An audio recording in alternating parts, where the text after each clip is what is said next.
நீங்கள் பார்த்து கொண்டிருப்பது நாட்டுக்கோட்டை நகரத்தார் டிவி. நிறைய நகரத்தார்களுக்கு காலையில் கங்கையில் நீராடச் செல்லும் பொழுது அந்த வழியாக செல்வார்கள். சம்போ ஒரு நாளைக்கு 2 வேளை சம்போ செல்கின்றது. நகரத்தாரும் அதனுடன் செல்வார்கள். ஆனால் எந்த ஒரு நகரத்தாரும் நான் 6 ஆண்டு காலம் பொறுப்பில் இருக்கும்போது என்ன தம்பி இந்த சொத்து இப்படி இருக்கிறதே, இதை என்ன செய்ய போகிறீர்கள் யாரும் கேட்டது கிடையாது. காரணம், அப்படி ஒரு சொத்து இருக்கிறது என்பதே தெரியாது.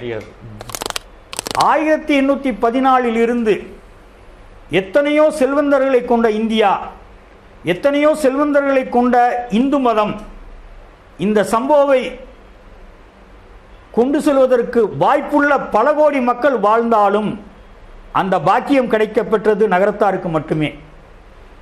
மேலும் அந்த சம்போ எந்தவித தங்கு தடையுமின்றி கங்கையில் வெள்ளம் புரண்டு ஓடினாலும் 18 படிகளுக்கு மேல் முதல் தரைத்தளம் அமைந்துள்ள காரணத்தால் படகு மூலமாகவும் சம்போ சென்றுள்ளது. கோவிட் காலத்திலும் சம்போ சென்றுள்ளது. 144 தடை விதிக்கப்பட்ட காலத்திலும் சம்போ சென்றுள்ளது. யாருமே கோயிலுக்குள் செல்லக்கூடாது, உலகை உலுக்கிய கோவிட் இருந்த காலத்திலும் கோயிலுக்குள் அனுமதிக்கப்பட்டவர்கள் அங்கு உள்ள பாண்டாக்கள், நகரத்தாரனுடைய சம்போ, ஈவோ, துணை ஈவோ, இவ்வளவு பேர் தான் கோயிலுக்குள் அனுமதிக்கப்பட்டார்கள். அதில் சேவைக்காக சென்றது இந்த சமுதாயம் ஏற்படுத்திய சம்போ. இந்த தேர்தல் நடக்கின்ற சூழ்நிலை, சொத்துக்களை எல்லாம் மீட்டு அடுத்த நடவடிக்கைக்கு கொண்டு செல்லும் தருணத்தில் இந்த தேர்தல் அமைந்துள்ளது. இதை அந்த சொத்தினுடைய ஆக்கிரமிப்பாளர்கள் தங்களுக்கு சாதகமாக நினைத்து கொண்டிருக்கிறார்கள். எங்கே இந்த நகரத்தார்கள் மீண்டும் இந்த சொத்தை தொடர்ந்து கண்காணிப்பார்களா, தொடர்ந்து பராமரிப்பார்களா, நாம் எப்படி இதில் நீந்தி மீண்டும் அந்த சொத்துக்களை ஆக்கிரமிப்பு செய்யலாம்? நகரத்தார் சமுதாயம் மிகவும் மென்மையான சமுதாயம், அறம் சார்ந்த சமுதாயம். நாம் எந்த ஒரு போராட்டத்திலும் கலந்து கொண்டோம் என்ற வரலாறே கிடையாது. இந்த சூழ்நிலையில் இந்த தேர்தல் நடைபெற உள்ளது. 2019-2022க்கான தேர்தல் நடைபெற்றது. நகரத்தார் மத்தியிலே இது ஒரு பெரிய தாக்கத்தை உருவாக்கியது. அதன் காரணமாக சொத்து மீட்பு என்று ஒரு எழுச்சி ஏற்பட்டது. அதை எழுச்சி என்று தான் கூற வேண்டும். அதற்கு முன்பாக நடைபெற்ற தேர்தல்களில் வேட்பாளர்கள் தாங்கள் இந்த சமுதாயத்தில் என்னென்ன திருப்பணிகள் செய்தார்கள், எந்தெந்த கோயில்களில் செய்தார்கள் என்பதை பற்றி தங்களுடைய வேட்பாளருக்குரிய அப்பீலில் நகரத்தார்களுக்கு முன்வைப்பார்கள். ஆனால் காசிச்சத்திர வரலாற்றில் முதன்முறையாக 2019 தேர்தலில் தான் எந்தெந்த சொத்துக்கள் ஆக்கிரமிப்புக்கு இருக்கின்றன, எது மீட்கப்பட வேண்டும் என்பது பட்டியலிடப்பட்டது. வாரணாசியில் முக்கியமான கோயில்கள் வரிசைப்படுத்தினால் 3வது இடத்தில் நம்முடைய காசி விஸ்வநாதர் கோயில் அமைந்துள்ளது என்பது நாம் ஒவ்வொருவரும் பெருமைப்படக்கூடிய விஷயம். இந்த பெருமை தொடர வேண்டுமா? ஐயாக்கள் கஷ்டப்பட்டு நிர்மாணித்த அந்த கோயிலை நாம் கட்டி காக்க வேண்டுமா? இந்த பெருமை தொடர வேண்டுமா என்பதை சிந்திக்கும் சூழ்நிலையில் நாம் ஜனவரி 22ஆம் தேதி இந்த தேர்தலை நாம் எதிர்நோக்கி உள்ளோம். சென்னையில் வைர நகைகள் வாங்க R Arunachalam, A Ramnath, smart diamonds, traditionally modern jewellery, T Nagar, Chennai. ஆன்மீக ஆனந்தம் தரும் சிவம் திருநீர் அணிந்து சிந்தை குளிர்வீர். உங்கள் வாழ்வு சிறக்க சிவம் திருநீர் அணிவீர். வைர நகைகளின் வியாபார சாம்ராஜ்யம் KNC diamonds, carat and carat, Arimalam Muthu Kannan, Ranganayaki Kannan.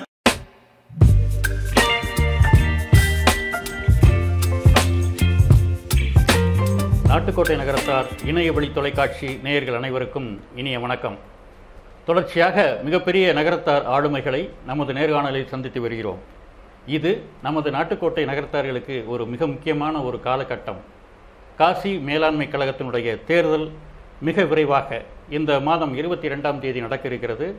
இப்பொழுது அந்த தேர்தல் அதிகாரி அவர்கள் நமது மதிப்பிற்குரிய காசி மேலாண்மை கழகத்தின் தலைவர் பல ராமசாமி அண்ணன் நம்முடன் இணைந்திருக்கிறார்கள். அண்ணன் அவர்களிடம் அந்த மேலாண்மை கழகத்தின் நடவடிக்கைகளை பற்றியும் ஏற்கனவே அவர்கள் பெற்ற வெற்றியை பற்றியும் அந்த வெற்றியை இப்போது புதிதாக வந்திருக்கிற குழுவினர் எப்படி கொண்டு செலுத்தப் போகிறார்கள் என்பது பற்றியும் விஷயங்களை நமது நாட்டுக்கோட்டை நகரத்தார் இணையவழி தொலைக்காட்சி நேயருடன் பகிர்ந்து கொள்ளலாம். அண்ணே வணக்கம். வணக்கம். உங்களை சந்தித்தது ரொம்ப மகிழ்ச்சிண்ணே. மகிழ்ச்சி.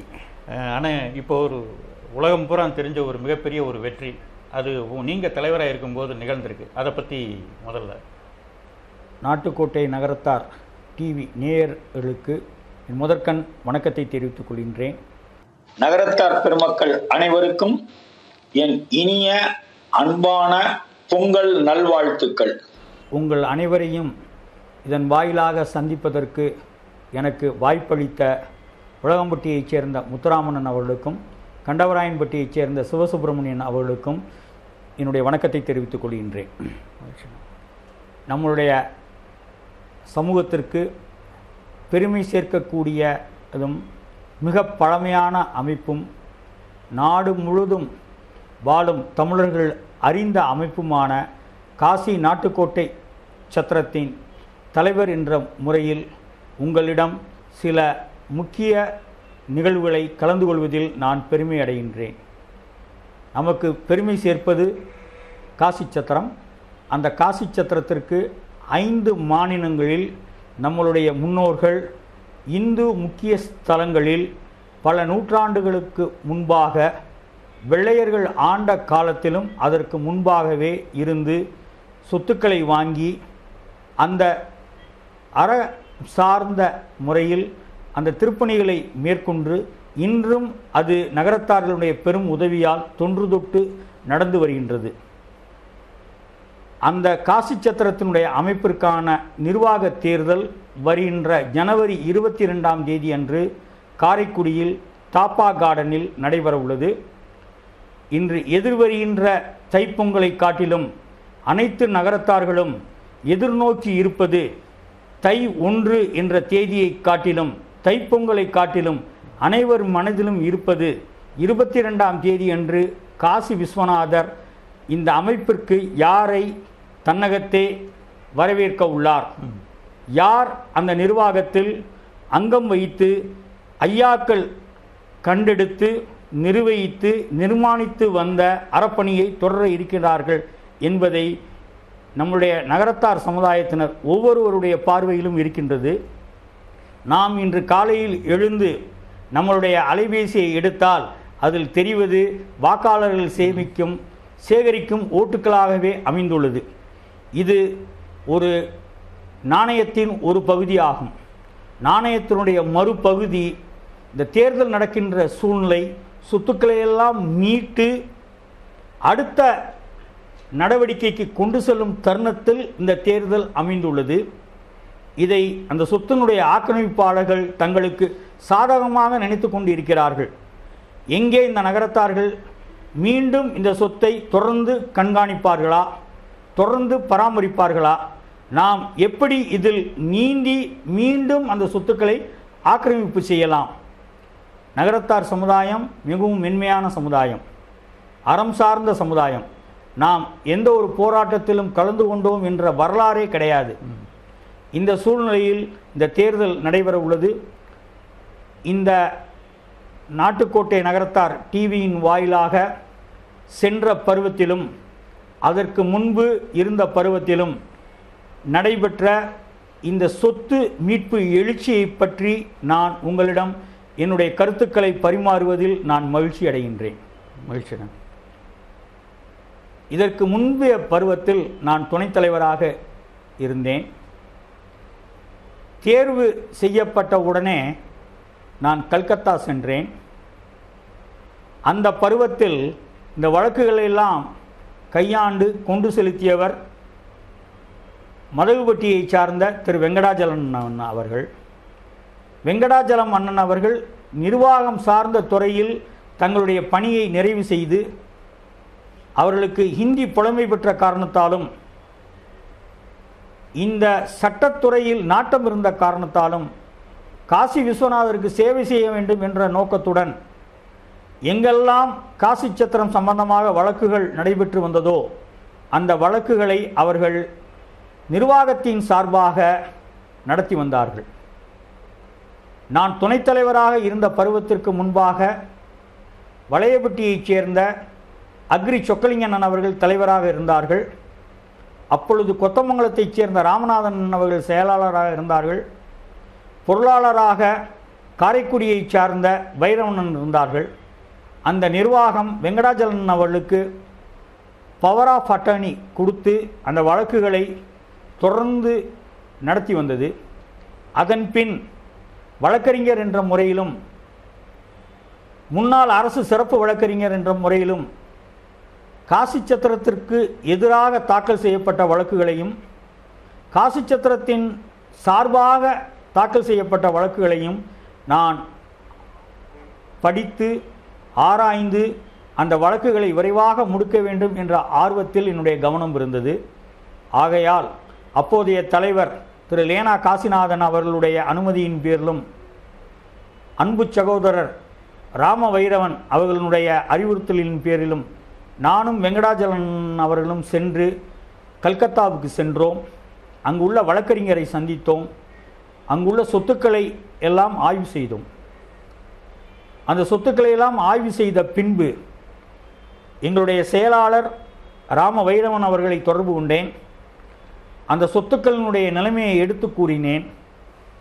எனக்கு அவர்கள் உற்சாகமாக சொத்தை மீட்பதற்கு சட்ட ரீதியாக என்ன வழிவகைகள் இருக்கிறது என்பதை ஆராயுங்கள், நாம் முடிந்தவரை அதற்குண்டான முயற்சியை எடுப்போம் என்று எனக்கு ஆறுதல் கொடுத்தார்கள்.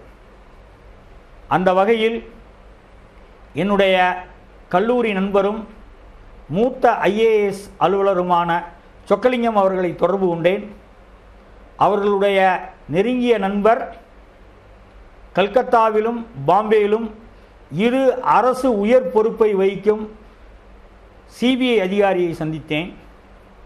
அவர்களுடன் கலந்து பேசும்பொழுது அவர்கள் நம்முடைய சமுதாயத்தை பற்றி கேள்விப்பட்டதாகவும் கல்கத்தாவில் உள்ள அந்த அறப்பணிகளை நீங்கள் தொடர்ந்து செய்யுங்கள், அதற்கு நாங்கள் உறுதுணையாக எங்களுடைய அலுவலகம் இருக்கும், எந்த ஒரு போலீஸ் அதிகாரியிடமும் என்னுடைய விசிட்டிங் கார்டை காண்பித்து சொல்லலாம், நான் எப்பொழுதும் உங்கள் பின்பாக இருக்கின்றேன், கல்கத்தாவில் உங்களுக்கு எந்தவித சிரமமும் தொந்தரவும் இருந்தால் நீங்கள் உடனடியாக என்னை தொடர்பு கொள்ளுங்கள் என்று அவர் என்னை ஊக்குவித்தார். அவரை பற்றி விசாரிக்கும் பொழுது தமிழகத்துக்கு பெருமை சேர்த்த ஐஏஎஸ் அதிகாரி, சகாயம் போல் மிகவும் திறமையானவர், தைரியமானவர், அரசாங்கத்தால் போற்றக்கூடியவர் என்று கருத்தை நான் பெற்றேன். அதன் பின்பு காசி சத்திரத்திற்கு வித்திட்ட கல்கத்தாவில் ஒரு எழுச்சியை ஏற்படுத்த வேண்டும் என்று எங்களுடைய செயலாளர் ராம வைரவன் அவர்களிடம் கூறினேன். அவர்களும் அதற்கு ஆதரவு கொடுத்தார்கள். அந்த வகையில் பங்குனி உத்தர விழா 20 ஆண்டு காலத்திற்கு பின்பு கோலாகலமாக அங்கு தொடங்கப்பெற்றது என்பது வரலாற்று செய்தியாகும். திரு லேனா காசிநாதன் அவர்கள் தலைமையில் இருந்த நிர்வாகம் எனக்கு முழு ஆதரவு கொடுத்தது. என்னை சுதந்திரமாக செயல்பட்ட அனுமதித்தார்கள். அதன் பொருட்டு கல்கத்தா வாழ் நகரத்தார்களை ஒன்று சேர்த்தேன். ஒன்று சேர்த்து அங்கு உள்ள சொத்துக்களை இனம் காணப்பட்டது. அங்கு நம்மளுடைய சொத்து பல கோடிக்கு மேல் உள்ளது. காசி சத்திரம் அமைவதற்கும் காசியில் நாம் சொத்துக்களை வாங்குவதற்கும் கருவாக திகழ்ந்தது கல்கத்தா. கல்கத்தாவில் நம்முடைய நகரத்தார்கள் அங்கு உள்ள வங்காளிகளை தங்களுடைய பங்காளிகளாக ஆக்கி கொண்டு அவர்களுடன் கூட்டு சேர்ந்து தொழில் செய்தார்கள். அவர்கள் காட்டிய வழியில் காசியில் புதோலியாவில் இன்று அமைந்துள்ள விடுதி கரையம் பெறப்பட்டது. அடுத்து விரிவாக்கமாக அடுத்தடுத்து அதை ஒட்டி அதை சார்ந்து அமைந்துள்ள இடங்களும் கரையம் செய்யப்பட்டது. அந்த வகையில் கல்கத்தா மிகவும் முக்கிய பங்கு வகித்தது. அதற்கு காரணம் நம்முடைய நகரத்தார்கள் வெளிநாடுகளில் சென்று கொண்டு வைக்க செல்லும் பொழுது முக்கியமாக அவர்கள் விரும்பியது பர்மாவை. மிகவும் செழிப்பு வாய்ந்த அந்த பர்மா நம் நகரத்தார்களுடைய வாழ்க்கையை உயர்த்தியது. இன்று செட்டிநாட்டில் அமைந்துள்ள கட்டிடங்கள் எல்லாம் நம்மளுடைய ஐயாக்கள் தேடிய சொத்துக்கள். நம்மளுடைய ஐயாக்கள் பர்மாவில் ஈட்டிய பொருட்களை கொண்டு அந்த வீடுகள் கட்டப்பட்டது. ஆக நம்மளுடைய செட்டிநாட்டிலிருந்து பர்மாவுக்கு செல்ல கல்கத்தா முக்கியமான பங்கை வகிக்கின்றது. அதை ஒரு தளமாக வைத்துக்கொண்டு கல்கத்தாவின் வழியாக அவர்கள் பர்மாவுக்கு சென்றார்கள்.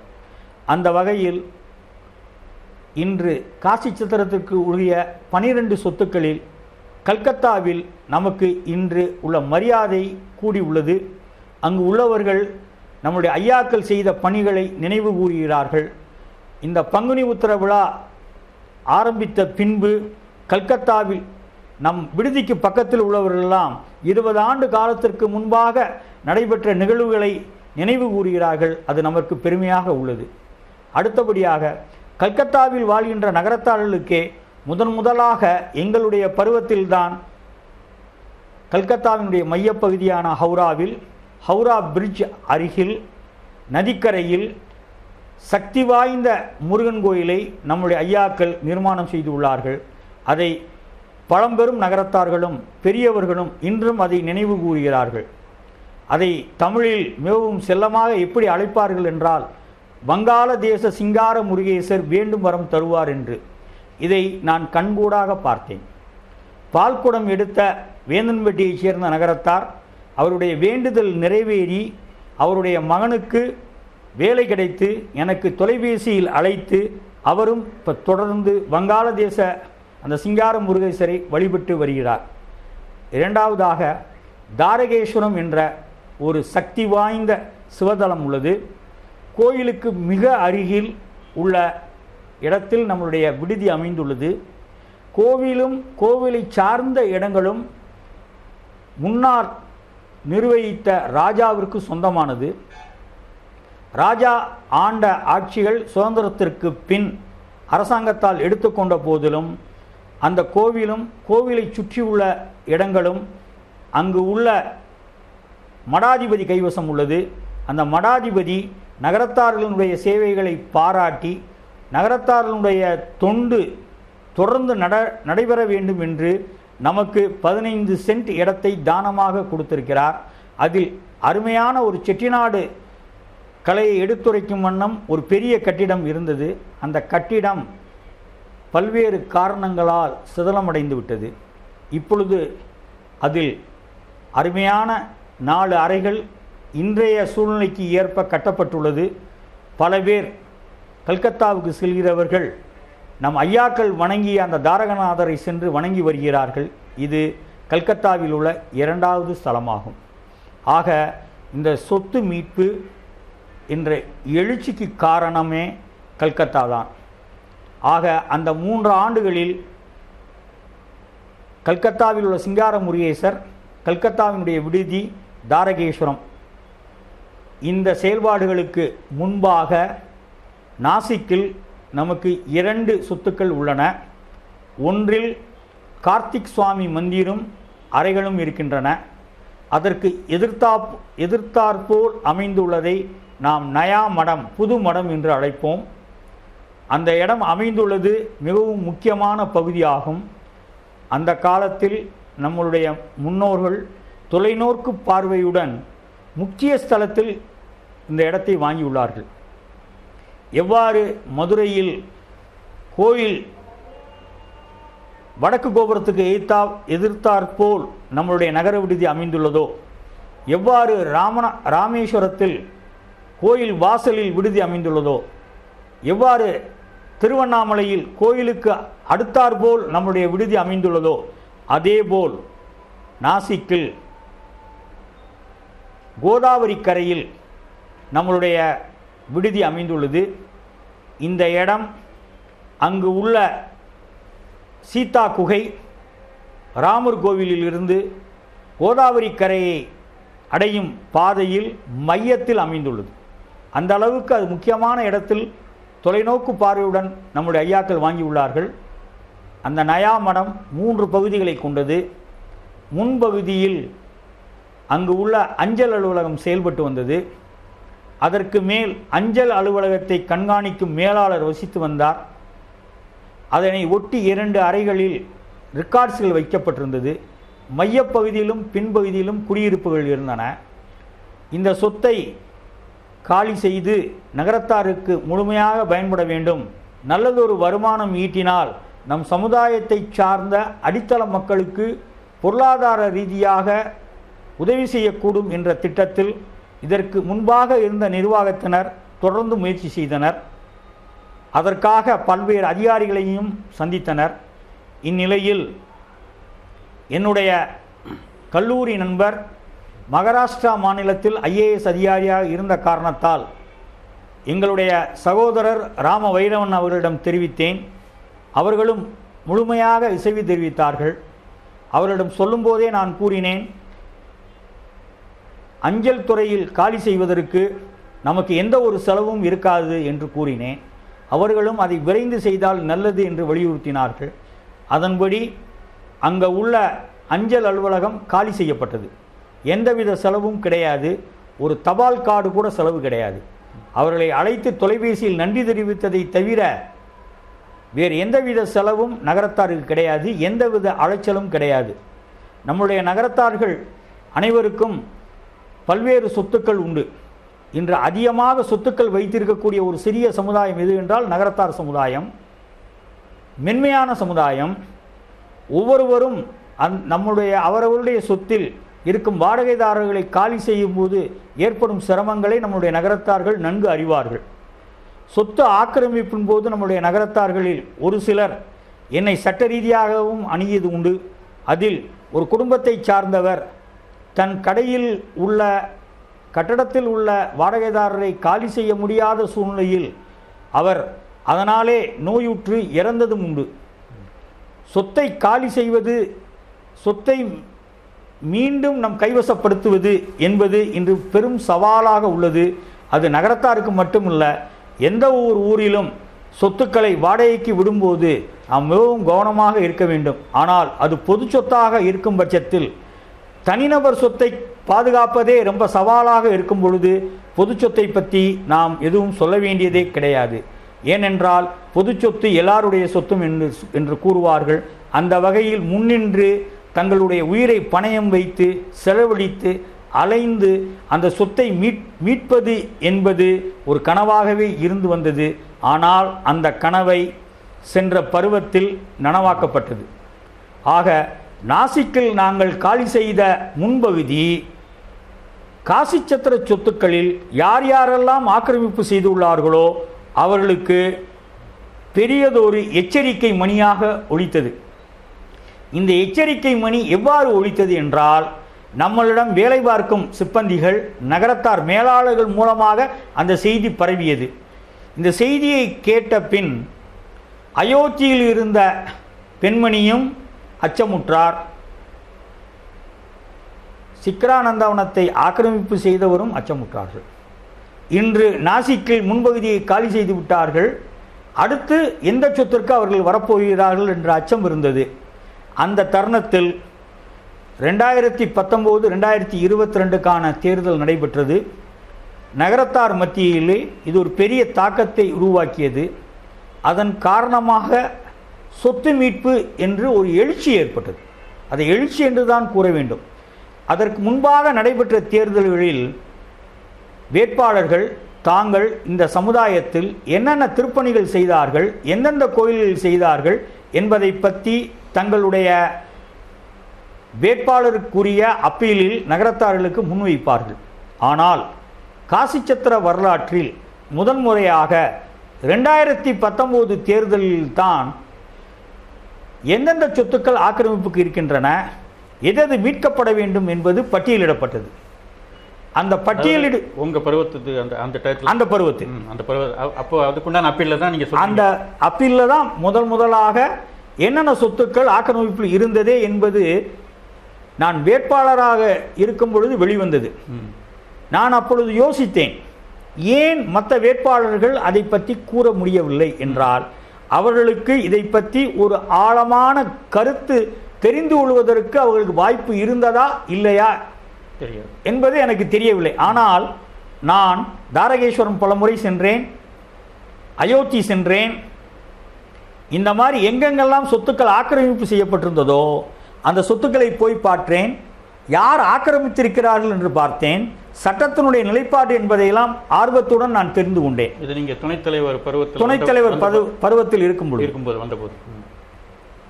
ஆக அதற்கு முன்பாக மற்ற வேட்பாளர்கள் கொடுத்த அப்பீலுக்கும் நான் முன்வைத்த அப்பீலுக்கும் நிறைய ஒன்றுக்கொன்று இணக்கமாக இல்லை. காரணம், நான் இதை பற்றி முழுமையாக அறிந்திருந்த காரணத்தால் அந்த அப்பீலில் நகரத்தார் மத்தியில் இன்றைய சொத்துக்களினுடைய நிலைமையை பற்றி எடுத்து கூற முடிந்தது. எடுத்து கூறிய காரணத்தால் பல நகரத்தார்கள் முன்வந்து நாங்கள் உதவி செய்கிறோம் என்று கூறினார்கள். இந்த அப்பீலை தயார் செய்யும் பொழுது கூட சிக்ரா நந்தவனத்தில் மேலும் எனக்கு சில விவரங்கள் தேவைப்பட்டது. முன்னாள் நிர்வாகிகளை நான் கண்டு பேசினேன். அவர்கள் கொடுத்த சில விவரங்களையும் நான் அதை உள்ளடக்கித்தான் என்னுடைய அப்பீலை நான் தயார் செய்து விநியோகம் செய்தேன். அந்த தேர்தல் சமயத்தில் தலைவர் பதவிக்கு போட்டி ரொம்ப வலிமையாக இருந்தது. அப்பொழுது நான் என்னுடைய அருமை சகோதரர் திரு ராம வைரவன் அவர்களிடம் கூறினேன், எனக்கு நான் விரும்புவது இந்த சொத்துக்களை முறைப்படுத்த வேண்டும் என்பதுதான். நான் துணைத் தலைவராக கூட திரும்பி நான் போட்டியிட்டு நான் இந்த சொத்துக்களை மீட்பதற்கு உறுதுணையாக இருக்கின்றேன். நான் கோயிலுக்கு செல்வது மிகவும் குறைவு. ஆனால் நான் அரசு சிறப்பு வழக்கறிஞராக இருக்கும் பொழுது சிவகங்கை மாவட்டத்தில் பங்கஜ்குமார் பன்சல் என்பவர் மாவட்ட ஆட்சியராக இருந்தார். அப்போது நான் 16,000 ஏக்கர் சிவகங்கை மாவட்டத்தில் உள்ள கம்மாய்கள், புறம்போக்குகள், இந்த இடங்களை மீட்டு கொடுத்த ஆர்வம் எனக்கு இருக்கின்றது.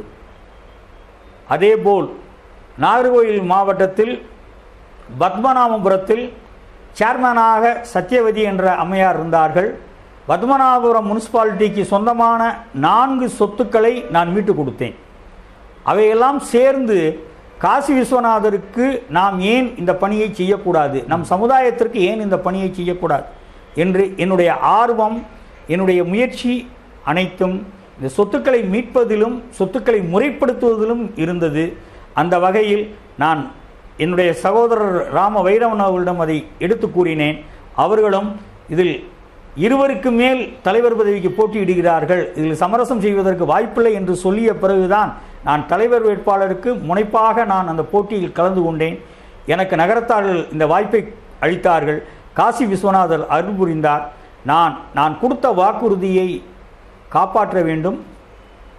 இந்த சிக்ரா நந்தவனம் என்பது மிகவும் மதிப்புள்ள சொத்தாக உள்ளது, அதற்கு முக்கியத்துவம் கொடுக்க வேண்டும் என்று முயற்சி செய்து இறை அருளால் இதில் ஈடுபட்ட முன்னாள் நிர்வாகிகளையும் என் சக நிர்வாகிகளையும் செயற்குழு உறுப்பினர்களையும் தன்னார்வ ஆர்வலர்களிடம் பல முறை கலந்து பேசி, சட்ட வல்லுநர்களிடம் கலந்து பேசி அதற்காக ஒரு குழு ஏற்பாடு செய்யப்பட்டது.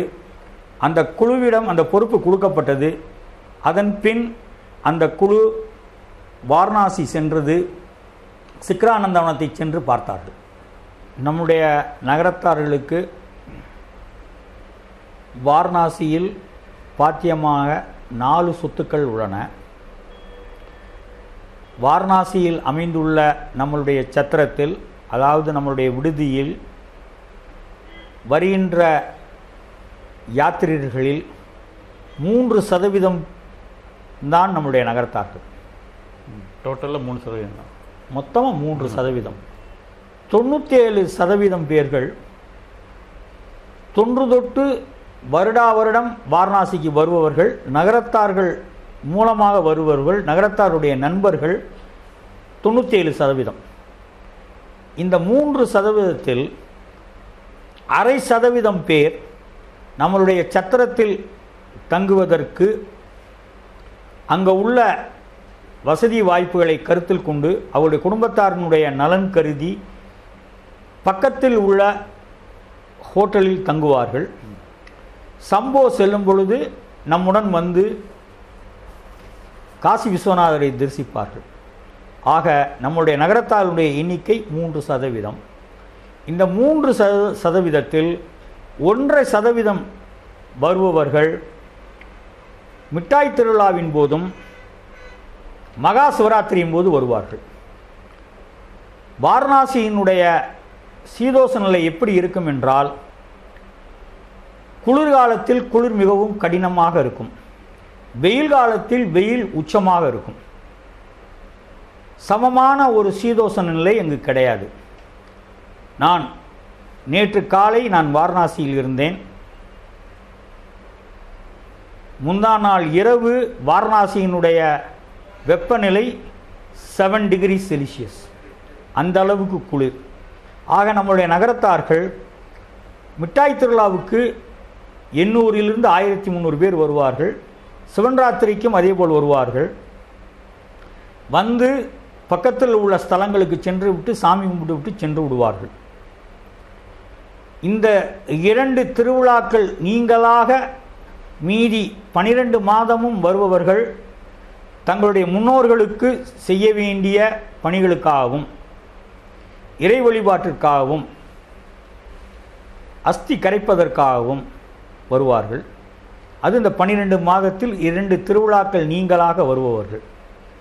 இவர்கள் அங்கு வந்தார்கள் என்றால் அவர்களுக்கு சத்திரத்தின் சார்பாக நல்ல உணவு, ஸ்தலங்களுக்கு சென்று தரிசனம் செய்வதற்கு வாகன வசதி, சம்போவுடன் சென்று சாமியை வணங்குவதற்கு உரிய வழிகாட்டுதல், 64 கங்கையில் கரையில் அமைந்துள்ள 64 காட்டுகளையும் பார்ப்பதற்கு போட்மேன் ஆகிய வசதிகளை செய்து கொடுப்பார்கள். ஆனால் அங்கு வருகின்ற நகரத்தார்களுக்கு அங்கு அமைந்துள்ள 4 சொத்துக்களின் உண்மையான நிலைமை தெரிவதற்கு வாய்ப்பு மிக மிக குறைவு. அந்த சத்திரம் விஸ்வநாதர் கோயிலுக்கு அருகில் அமைந்துள்ளது. வருடா வருடம் செல்கின்ற ஆட்சிமார்கள் 4 பேர் சேர்ந்து ராமேஸ்வரம் காசி ரயிலில் டிக்கெட் எடுத்து அவர்களாகவே சென்று விடுதியில் தங்கி யாருடைய துணையும் இல்லாமல் அவர்களாக சென்று கங்கையில் நீராடிவிட்டு சம்போவுடன் சென்று சாமி கும்பிட்டு வந்து விடுவார்கள்.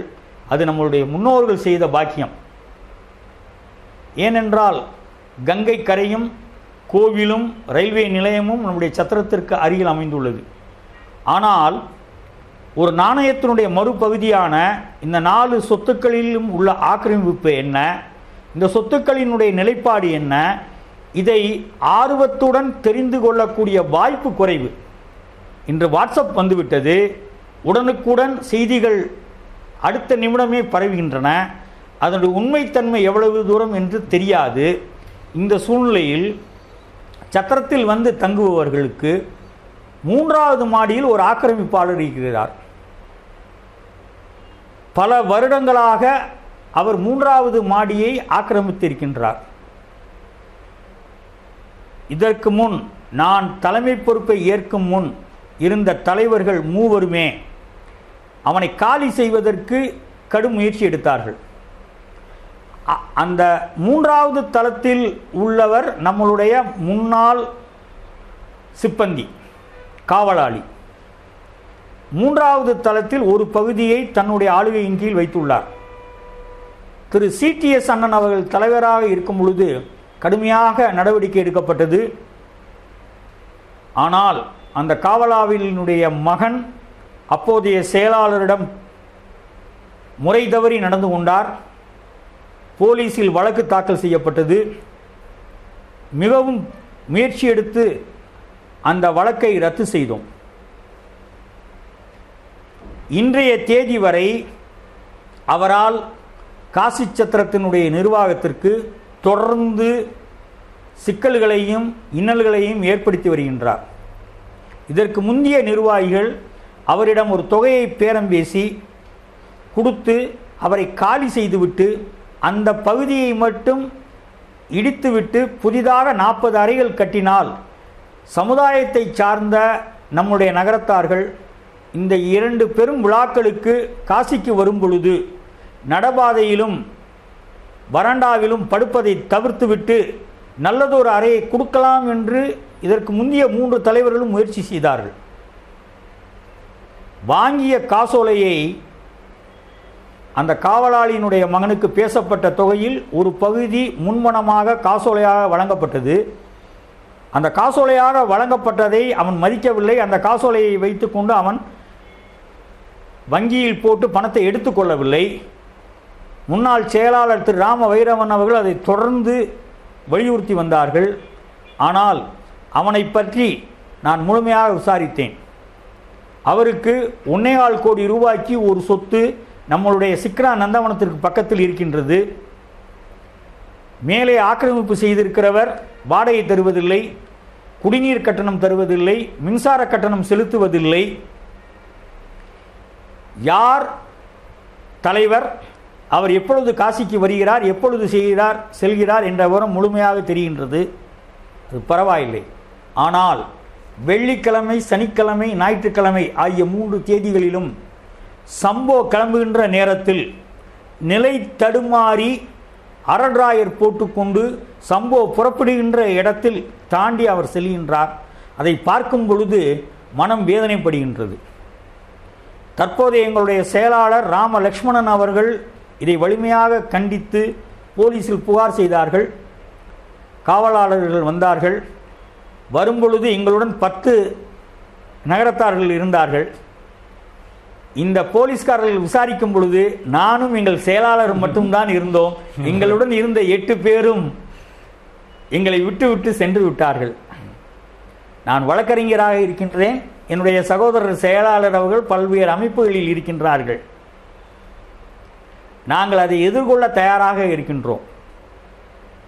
இதற்கு அடுத்தாற்போல் அந்த காவலாளியை காலி செய்வதற்காக வாரணாசியில் IAS அதிகாரியாக என்னுடைய மற்றொரு நண்பர் இருக்கின்றார். அவர் அந்த காவல் நிலையத்திலிருந்து அழைத்து அந்த சரகத்துக்குரிய ஆடியோவையும் அழைத்து கொண்டு சத்திரத்திற்கு வந்தார். இதையெல்லாம் கண்காணித்தார்கள், ஆராய்ந்து பார்த்தார்கள், மனு கொடுத்தோம்.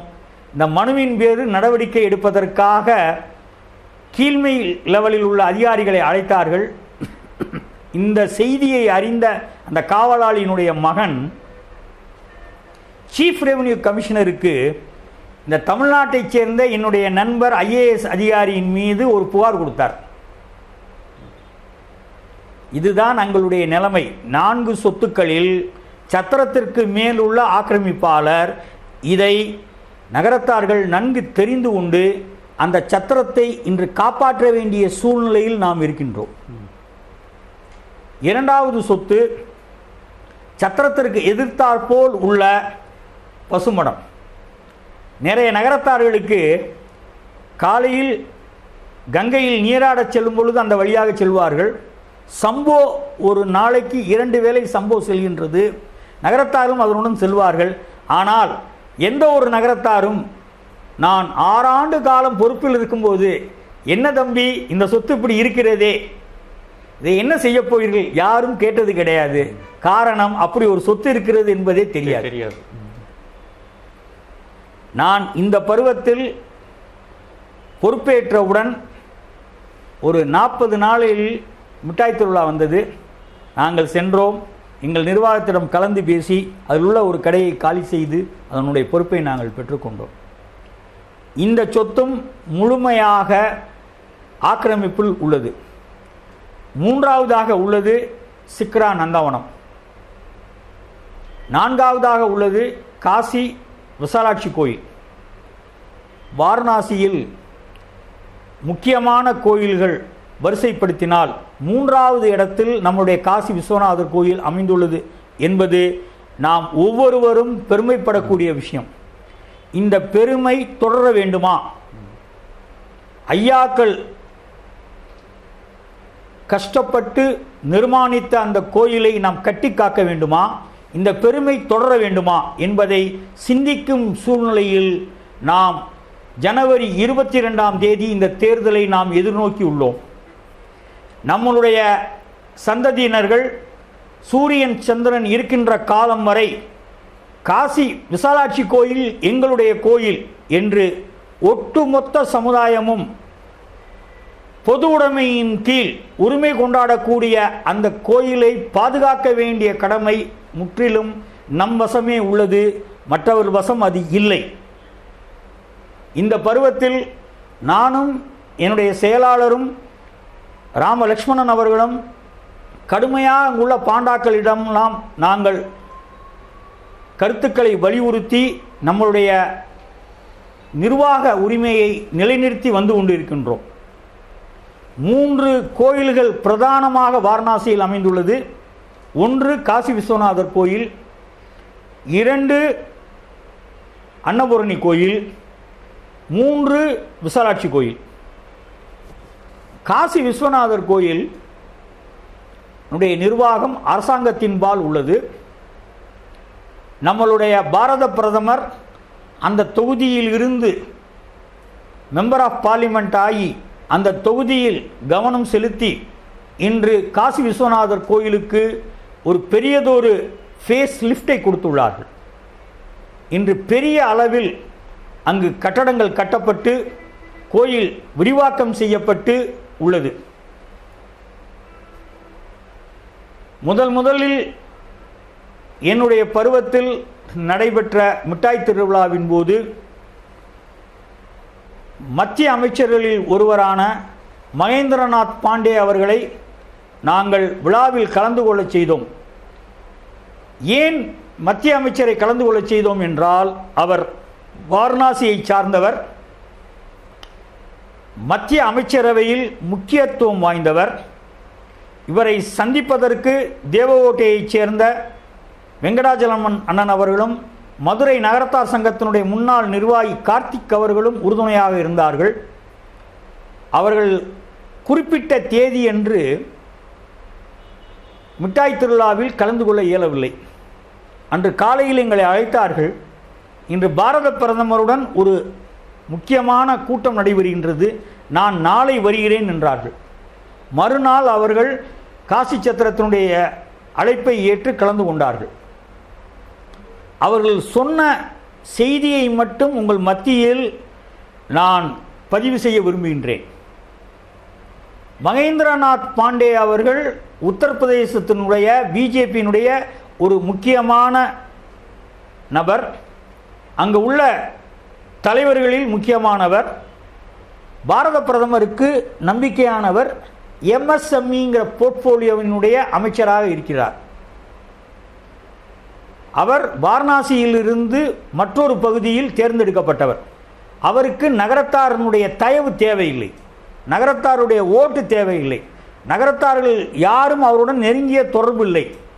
ஆனால் யார் அவருடன் நெருங்கிய தொடர்பாக இருந்தார்கள், அவருக்கு அடுத்த நாள் வரக்கூடிய அளவுக்கு ஈர்ப்பு எவ்வாறு ஏற்பட்டது என்றால், இந்த சமுதாயம் காசி விஸ்வநாதருக்கு தொன்று தொட்டு 1814 இன்று வரை செய்த தொண்டு அவரை அந்த விழாவில் வருவதற்கு ஈர்ப்புடையதாக அமைந்தது.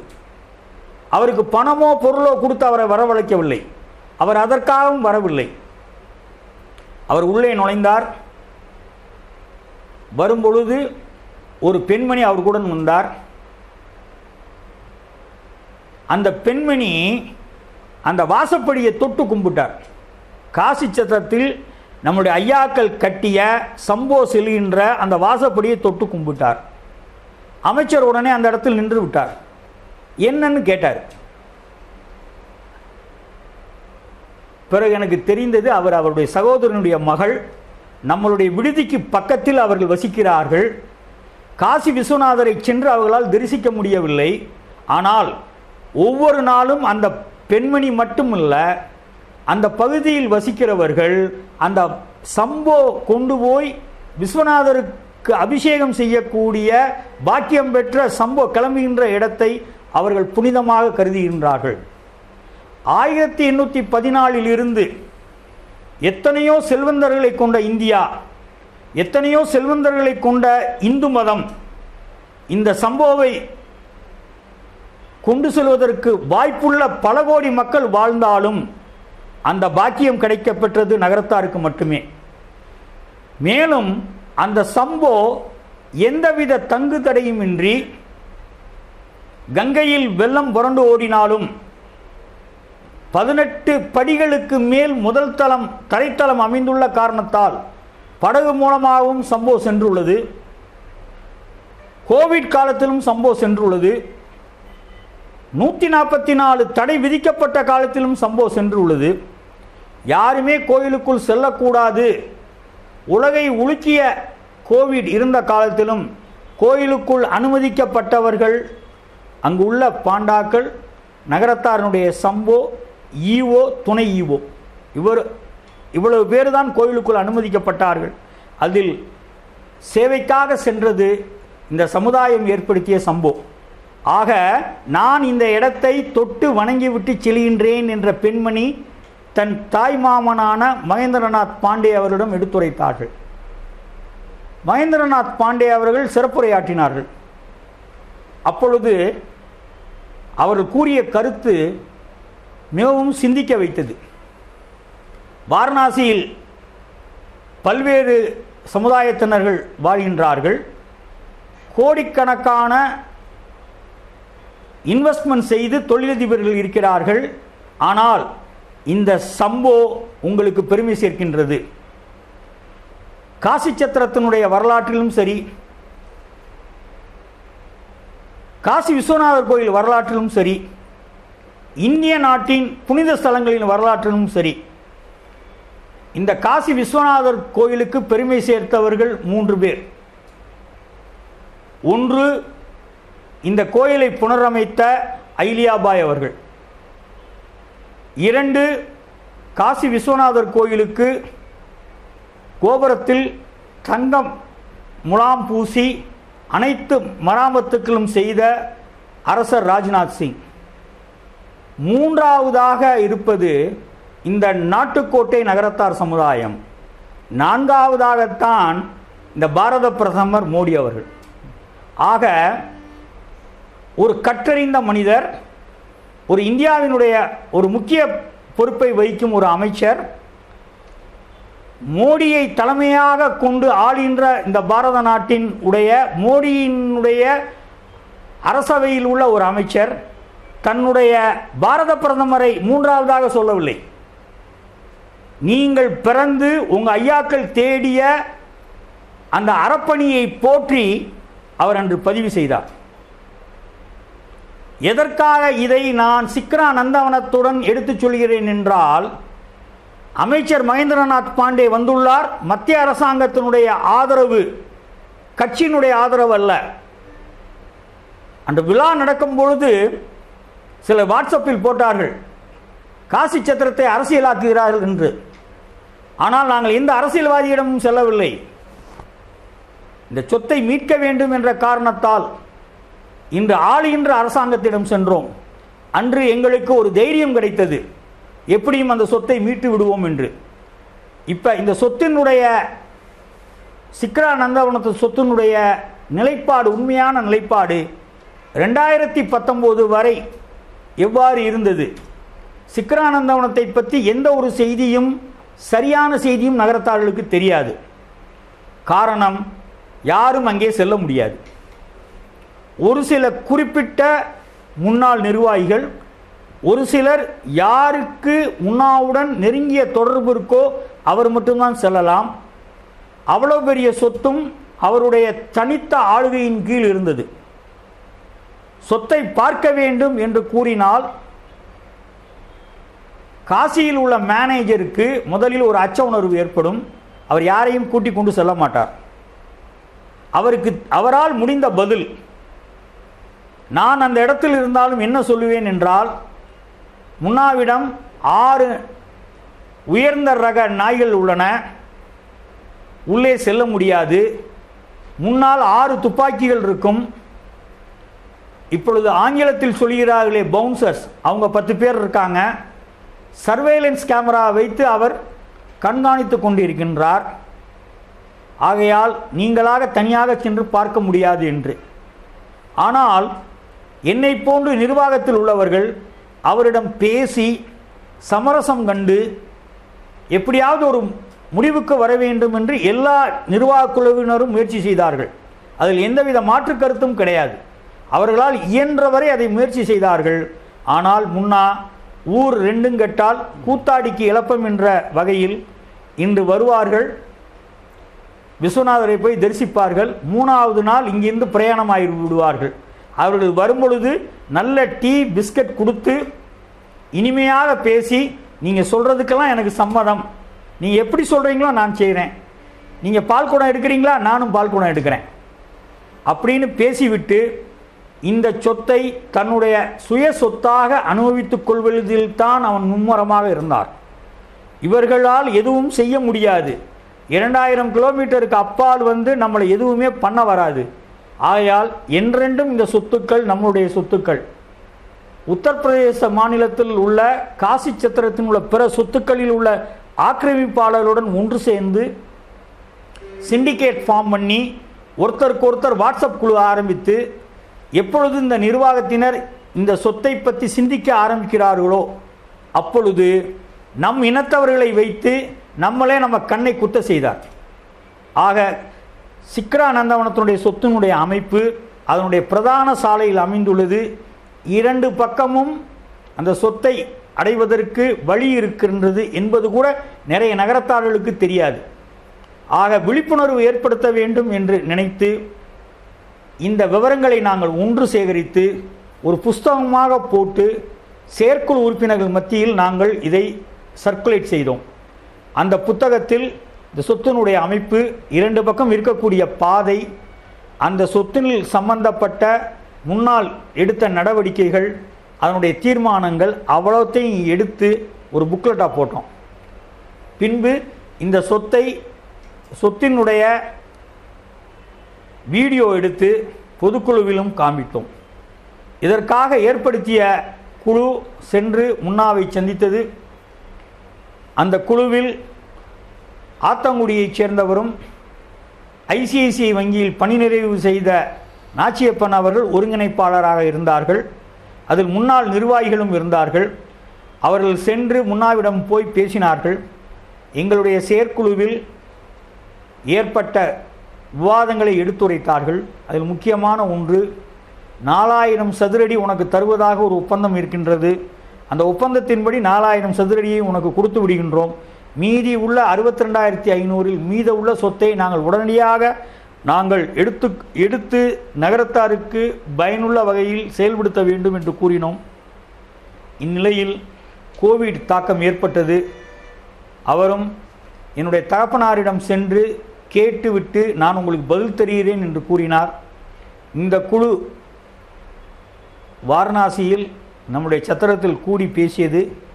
அதன்படி எங்களுடைய ஒருங்கிணைப்பாளர் திரு நாச்சியப்பன் அவர்களும் எங்களுடைய செயற்குழு உறுப்பினரும் பள்ளத்தூரைச் சேர்ந்த தேனப்பண்ணன் அவர்களும் மற்றும் முன்னாள் நிர்வாகியும் ஆகிய மூவரும் சென்று முன்னாவை சந்தித்து பேசினார்கள். ஆனால் அவர் சொன்ன பதிலை திருப்பி கூறினார். அதன்பின் நாங்கள் ரொம்ப பொறுமையாகவும் இருந்தோம். அந்த சிக்ரா நந்தவனத்தில் 5 வில்வ மரங்கள் இருக்கின்றன. சம்போவுக்கு காலையிலும் மாலையிலும் நாங்கள் பூக்களை விலைக்கு வாங்கி கொடுக்கின்றோம், வில்வ இலையையும் விலைக்கு வாங்கி கொடுக்கின்றோம். இதற்காக வாங்கப்பட்ட சொத்து. இதில் வில்வ இலையை மட்டும் கொடு என்று சொன்னோம். கொடுக்கின்றேன் என்று பொய் வாக்குறுதி கொடுத்தாரே தவிர அதை கொடுக்கவில்லை. இந்த நிலையில் நான் அவரை தொலைபேசியில் அழைத்தேன். இந்த வில்வ இலையாவது நீ கொடுக்க வேண்டும், நீ விஸ்வநாதர் மேலே பற்றுள்ளவனாக இருக்கின்றாய், நீ இந்த காரியத்தை செய்ய தவறினால் அது உன்னுடைய செயல்பாட்டுக்கு உகந்ததல்ல, இறை செயல், இதற்கு நீ பந்தகம் எந்தவித துரோகமும் செய்யாதே என்று கடுமையாக கூறினேன். நான் கூறியதை அவர் தன்னுடைய செல்போனில் பதிவு செய்து அதை அவருக்கு வேண்டிய நகரத்தாரும் அப்பொழுது செயற்குழுவில் இருந்த அந்த நபருக்கு அனுப்பி வைத்தார். அந்த நபர் எங்கள் செயலாளருக்கு அனுப்பி வைத்து எங்கள் நிர்வாகிகளுக்குள் கருத்து வேறுபாடை ஏற்படுத்த வேண்டும் என்று உங்கள் தலைவர் இப்படி பேசலாமா என்று கேட்டுள்ளார். அந்த வகையில் நம்மளுடைய நகரத்தார்களே இந்த சொத்தை மீட்பதற்கு தடையாகவும் வலிமையாகவும் முன்னாவினுடைய நலன் கருதி நிர்வாகிகள் மீது தேவையில்லாத குற்றச்சாட்டுகளை எழுப்பி திசை திருப்ப முயற்சி செய்தார்கள். ஆனால் நாங்கள் திசை மாறாமல் எந்த நோக்கத்திற்காக நாங்கள் நகரத்தாரை சந்தித்து ஓட்டு கேட்டோமோ அந்த நோக்கத்தை நிறைவு செய்யும் வகையில் போராடினோம். நம்முடைய சொந்த ஊரான செட்டிநாட்டில் ஒரு சொத்தை ஒருவர் ஆக்கிரமிப்பு செய்திருந்தால் அதை மீட்க வேண்டும் என்று நாம் நினைத்தால் அதற்கு பல்வேறு வழிகள் உள்ளன. ஒன்று, நீதிமன்றத்தில் வழக்கு தாக்கல் செய்யலாம். வழக்கு தாக்கல் செய்தால் பண செலவு எவ்வளவாகும், எவ்வளவு காலத்திற்குள் அந்த சொத்து மீட்கப்படும் என்று. நம்முடைய தமிழ்நாட்டில் நடந்த ஒரு வழக்கு கீழ்மை நீதிமன்றத்தில் மட்டும் 17 ஆண்டு காலம் நடைபெற்றது என்பது அனைவரும் அறிவார்கள். கீழ்மை நீதிமன்றம் கொடுக்கின்ற முடிவிற்கு மேல் நீங்கள் ஃபர்ஸ்ட் அப்பீல் போகலாம், செகண்ட் அப்பீல் போகலாம். அது அந்த சொத்து யார் ஒருவர் வழக்கு தொடர்ந்தாரோ அந்த காலத்திற்குள் அந்த பரிகாரம் கிடைக்க வேண்டும் என்று நீதித்துறை விரும்புகின்றது. ஆனால் இப்போ உள்ள சூழ்நிலையில் அவருடைய பேரன்காலத்தில் அந்த பரிகாரம் கிடைத்தாலே மிகப்பெரிய விஷயமாக அமைந்துள்ளது. இந்நிலையில் இந்த சொத்து 2000 கிலோமீட்டருக்கு அப்பால் உள்ளது. இதை சாதுரியமாக எப்படி மீட்பது, இதற்கு உள்ள வலிமையான நபர் யார், இதை யாரால் கொண்டு செலுத்த முடியும் என்று ஆராயப்பட்டது. அந்த வகையில் கோட்டையூருக்கு பெருமை சேர்க்கும் திரு மூசோ அழகப்பண்ணன் அவர்கள், நான் தேர்தலில் வெற்றி பெற்ற உடனே அவர்களை சந்தித்தேன். அவர்களும் முன்னாவும் ஏற்கனவே நன்கு ஒருவருக்கொருவர் அறிமுகமானவர்கள். திரு முன்னா அவர்களுக்கு மூசோ அழகப்பண்ணை பற்றி நன்கு தெரியும், அவருடைய அரசியல் செல்வாக்கை பற்றியும் நன்கு தெரியும். மூசோ அழகப்பண்ணன் அவர்கள் இதில் தன்னை ஈடுபடுத்தி இந்த சமுதாயத்திற்காக செய்ய முனையும் பொழுது முன்னா அவர்கள் இந்த விவரத்தை தனக்கு வேண்டிய முன்னாள் நிர்வாகியிடம் கூறி இந்த ஈடுபாட்டை, மூசோ அழகப்பனுடைய அவருடைய ஈடுபாட்டை முறியடித்தால்தான் இந்த சொத்தில் அவர் அனுபவிக்க முடியும் என்று நினைத்து அவர் விளையாட ஆரம்பித்து விட்டார்.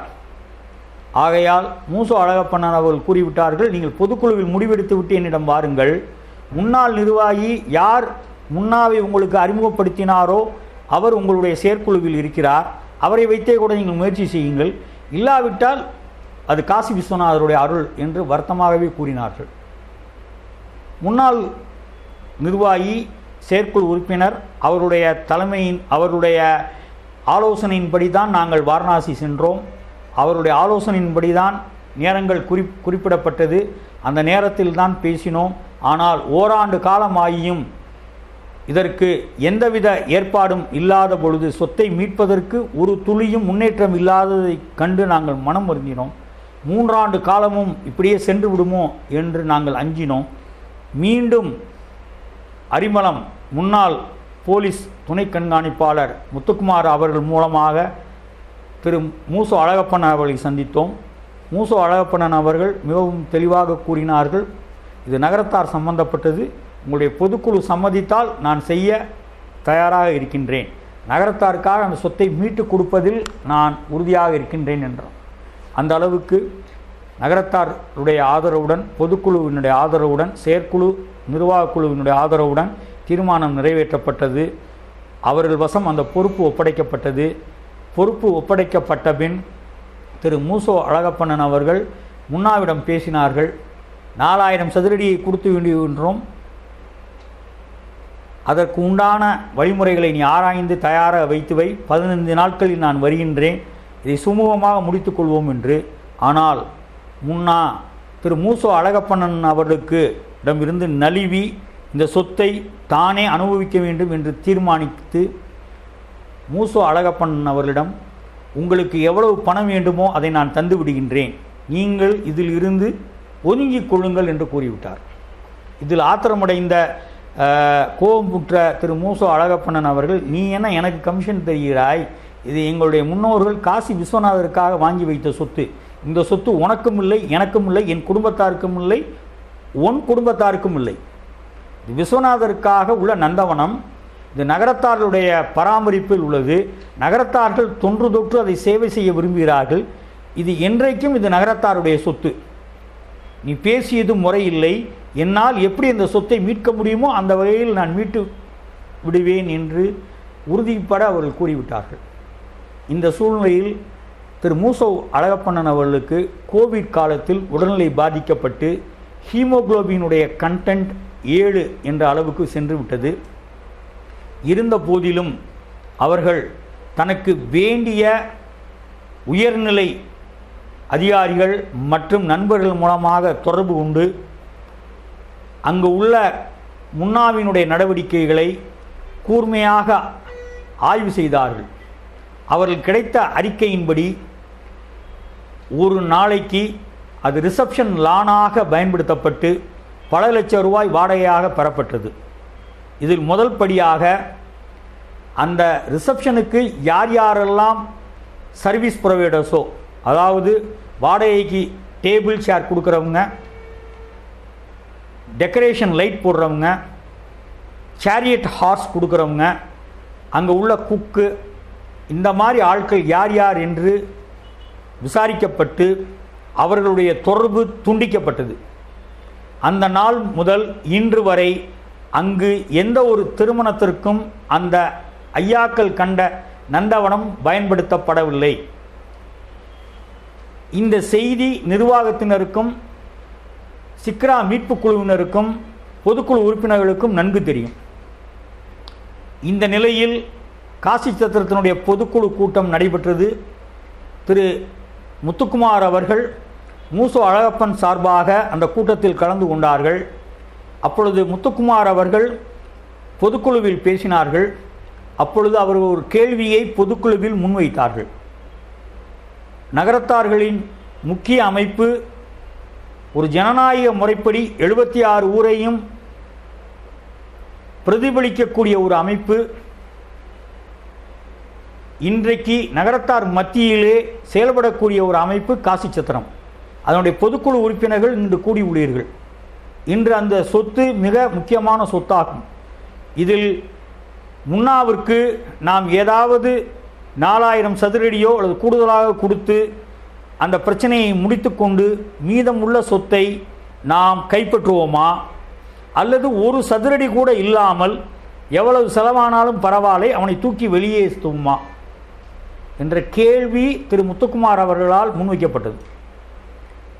அனைத்து பொதுக்குழு உறுப்பினர்களும் ஏகமனதாக கூறினார்கள், திரு முன்னா அவர்களுக்கு ஒரு சதுரடி கூட இடம் கொடுக்கக்கூடாது, எவ்வளவு செலவானாலும் பரவாயில்லை அந்த சொத்தை மீட்க வேண்டும் என்று. அதன்படி அந்த சொத்தை மீட்பதற்கு முயற்சிகள் எடுக்கப்பட்டது. திருக்கடையூர் கும்பாபிஷேகத்தில் தன்னை முழுமையாக ஈடுபடுத்தி கொண்டார்கள் திரு மூசோ அழகப்பண்ணன் அவர்கள். திருக்கடையூர் கோவில் கும்பாபிஷேகம் முடிந்த 4 நாட்களில் தன் வீட்டிற்கு கூட செல்லாமல் தானும் தன் துணைவியாரும் சேர்ந்து வாரணாசிக்கு புறப்பட்டு வந்தார்கள். இவரை காலி செய்வதற்கு பல்முனையில் பல்வேறு நபர்களை சந்தித்தார்கள். 10 நாட்கள் தானும் தன் மனைவியுடன் இருந்தார்கள். அப்பொழுதுதான் என்னை அழைத்தார்கள். நான் சென்றேன். அவர்கள் பட்ட கஷ்டங்களை நேரடியாக சந்தித்தேன். ஒரு சொத்தை மீட்பது என்பது மதுரையிலேயோ காரைக்குடியிலேயோ ஒரு சாதாரண விஷயம் கிடையாது. நான் அவ்வப்பொழுது கூறுவது உண்டு, காரைக்குடியிலே எனக்கு வேண்டிய நபருடைய சொத்து அபகரிக்கப்பட்டது.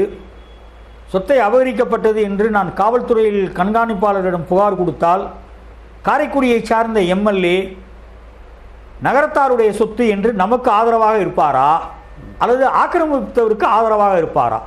சற்று சிந்தியுங்கள் என்று நான் சொல்வது உண்டு. இது ஒரு வலிமையான சமுதாயம், ஆனால் குணாதிசயங்கள் மிகவும் மென்மையான சமுதாயம்.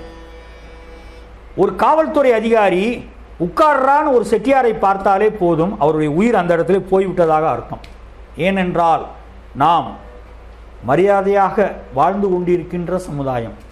இந்த நிலையில் காவல்துறையினருடன் நல்ல உறவை ஏற்படுத்தி கொண்டு தன்னுடைய முழு செல்வாக்கையும் பயன்படுத்தி தன் துணைவியார் நாச்சாலாட்சியுடன் 15 நாள் எடுத்த காரியம் முடிக்காமல் நான் வாரணாசியை விட்டு செல்ல மாட்டேன் என்ற இரும்பு மனிதர் தலைமை தாங்கியதால், இந்த பொறுப்பை ஏற்றுக்கொண்டதால் இன்று நகரத்தாருக்கு இந்த சொத்து மீண்டும் கிடைக்கப்பட்டுள்ளது. திரு மூசோ அழகப்பனுடைய நடவடிக்கையில் தொய்வு ஏற்பட்டிருந்தால் இந்த 450 கோடி ரூபாய் சொத்து நமக்கு கிடையாது. இன்று அந்த சொத்தை மீட்டது மட்டும் இல்லை, சொத்தை மீட்டு அந்த சொத்தில் 2 பெரும் விழாக்களை நடத்தினார்கள். அந்த 2 விழாக்களுக்கும் வாரணாசியில் உள்ள மாநில அமைச்சர்கள், மத்திய அமைச்சர்கள், எம்எல்ஏ, எம்பி, முக்கியஸ்தர்கள் அனைவரும் கலந்து கொண்டார்கள்.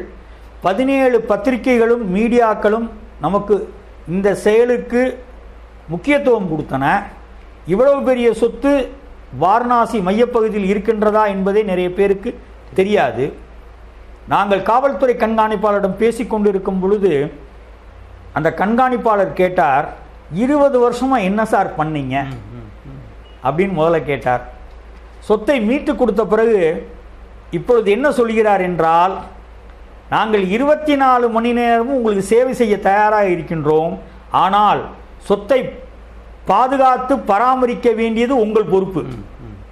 நீங்கள் தொலைபேசியில் அழையுங்கள், நான் உடனே காவல்துறையினரை உங்களுக்கு உதவி செய்ய அனுப்பி வைக்கின்றேன், ஆனால் மிகவும் ஜாக்கிரதையாக இருக்க வேண்டியது உங்களுடைய பொறுப்பு. இங்கு மொழி பிரச்சனை இருக்கின்றது, இவ்வளவு பெரிய சொத்து ஒன்றும் மையப்பகுதியில் இருக்கின்றது என்றால் எந்த ஊரிலும் எந்த ஒரு அரசியல்வாதி கண்ணிலும் அது பட்டுக்கொண்டு எப்படியாவது இந்த சொத்தை சுருட்ட வேண்டும் என்று தான் நினைப்பார்கள்.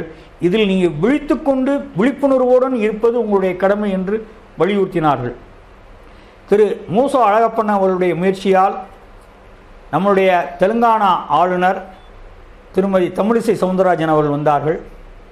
அதைத் தொடர்ந்து நம்மளுடைய மத்திய அமைச்சர் நிதி அமைச்சர் திருமதி நிர்மலா சீதாராமன் அவர்கள் நம்மளுடைய சிக்ரா நந்தவனத்திற்கும் நம்மளுடைய சத்திரத்திற்கும் வந்தார்கள். சம்பவுடன் வந்து சம்பவுடன் திரும்பி வந்தார்கள். மூன்றாவதாக வெளியுறவுத்துறை அமைச்சர் வந்தார்கள். நான்காவதாக தமிழகத்தினுடைய கவர்னர் திரு ரவி அவர்களும் வந்திருந்தார்கள். இதை தவிர முன்னாள் மத்திய அமைச்சர் பொன் ராதாகிருஷ்ணன் அவர்கள் வந்திருந்தார்கள். ஆக இவர்களெல்லாம் வரும்பொழுது போலீஸ் காவல்துறையினுடனும் வாரணாசியினுடைய சீஃப் ரெவென்யூ கமிஷனர் கலெக்டருடன் வந்தது. அங்குள்ள மக்கள் மத்தியில் பெரியதொரு தாக்கம் ஏற்பட்டுள்ளது. இவர்களெல்லாம் இந்த அறச்செயலுக்கு உறுதுணையாக இருக்கின்றோம், ஆக்கிரமிப்புகளை அகற்றித் தருவதற்கு நாங்கள் 100% உடன்பாடாக இருக்கின்றோம், இயன்ற அளவு நாங்கள் உதவி செய்கின்றோம் என்று கூறியுள்ளார்கள். இதை பயன்படுத்தி கொண்டு வருகின்ற நிர்வாகம் இந்த சூழ்நிலையில் கனிந்திருக்கின்ற இந்த சூழ்நிலையில் மீதம் மீட்க வேண்டிய சொத்துக்களை மீட்டு நகரத்தார்களுக்கு முழுமையாக பயன்படும் வரை செயலாற்ற வேண்டும் என்று மிக அன்புடன் என்னுடைய பணிவான இந்த விண்ணப்பத்தை வைக்கின்றேன். இப்போ இந்த சொத்துக்களை எப்படி நான் கொண்டு செலுத்த போகிறாங்க, அது மாதிரி இப்போ வந்து நீங்கள் வந்து கிட்டத்தட்ட இந்த முழு பழத்தையும் கனியை வச்சு கொடுக்குறீங்க. நீங்கள் இதை எப்படி கண்டினியூஷன், உங்களுடைய ஆலோசனைகள் அல்லது வந்து எப்படி அந்த பழைய டீம் எப்படி இதுக்கு ஹெல்ப் பண்ண போகிறீங்க, அதை பற்றி. அதாவதுன்னு நம்மளுடைய காசி சத்திரத்தினுடைய சத்திரத்தில் இன்னைக்கு இருக்கிறதே ஒரு 4-5 நகரத்தார்கள் தான் இருக்காங்க. தமிழர்கள் ஒரு 4-5 பேர் தான் இருக்காங்க. சரி, நாளைக்கு இந்த சொத்தை அபகரிக்கிறவன் இவங்களை மிரட்டினாலோ உயிருக்கு அச்சம் ஏற்படுத்தினாலோ அவங்க அதுக்கு பயந்துட்டு விட்டுட்டு வந்துடுவாங்க. அங்கே நகரத்தார் குடும்பங்கள் வாரணாசியில் தொழில் பண்ணுறவங்களோ படிக்கிறவங்களோ வேலை பார்க்குறவங்களோ யாரும் கிடையாது. நமக்கு உதவி நாட வேண்டியது அங்கே உள்ள லோக்கல் அட்மினிஸ்ட்ரேஷன் தான்.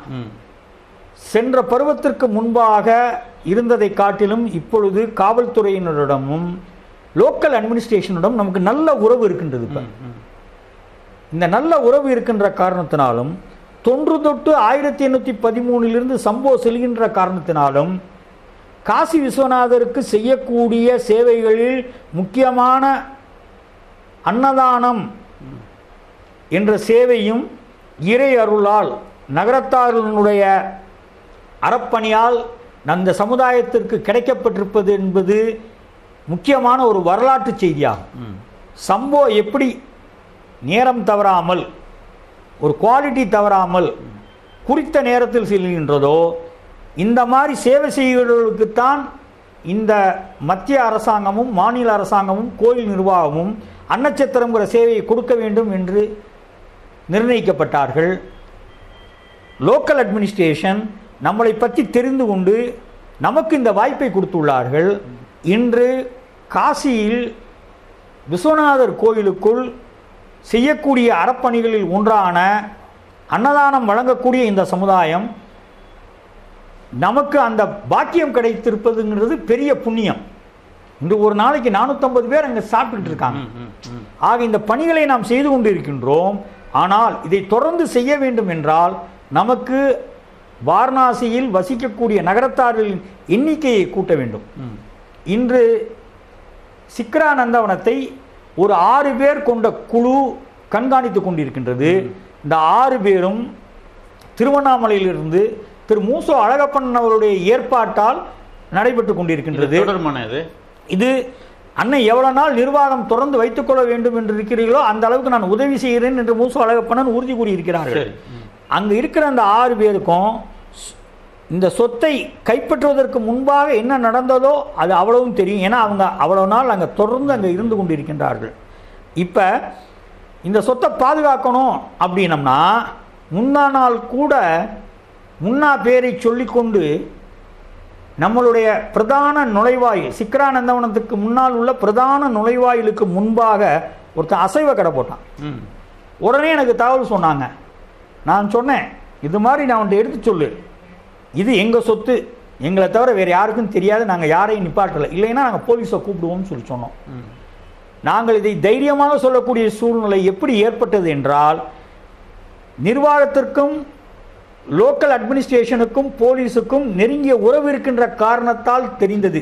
ஆனால் நான் துணைத் தலைவர் ஆகிறதுக்கு முன்பாகவோ துணைத் தலைவர் ஆன பிறகோ காவல்துறை அதிகாரி பேரோ சிக்ரா நந்தவனத்தில் லா அண்ட் ஆர்டர் பார்க்கக்கூடிய இன்ஸ்பெக்டரோ எனக்கு தெரியாது. இப்பொழுது அவங்களுடைய நல்ல உறவு வைத்திருக்கின்றோம். இந்த உறவை நாம் தொடர்ந்து மெயின்டைன் பண்ணி வலுப்படுத்த வேண்டும். இதில் மற்றொரு முக்கியமான வரலாற்று செய்தியை நான் இந்த ஊடகத்தின் மூலம் பதிவு செய்ய விரும்புகின்றேன். சொத்து மீட்கப்பட்டது.